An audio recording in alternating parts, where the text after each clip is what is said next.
That's The Terminal List starring Chris Pratt, but before it was a hot new series streaming on Amazon Prime Video, it was a book series written by my next guest. But his impressive bio didn't start with New York Times bestseller. It started with a 20-year career as an elite Navy SEAL where he led Spec Ops teams on 4 continents. So yeah, Jack Carr is a badass. Did you get any pushback or anything from the Hollywood group? It's obviously, somewhat of a violent series, and to be on Amazon Prime Video, would they let you do what you needed to do to get it done?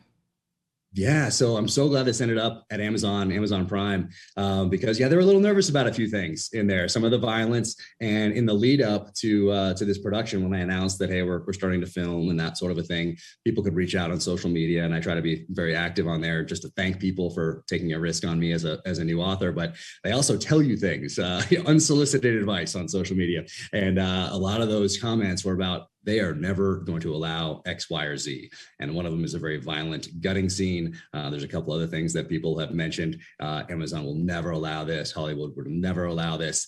And, they're kind of right in that maybe some senior executives were a bit nervous, but every time they came down on our side. And so they took a risk. They took a big risk. There's some things that happen in this series that are just not done on television. And they allowed us to do it. So they allowed us to make something different. And they took these risks with us. So now they're seeing those pay off. And one of the scenes they were nervous about actually is this one right here, which is now on like every billboard in Los Angeles. Right. So there's a gutting scene there with a Winkler tomahawk, and people are loving it.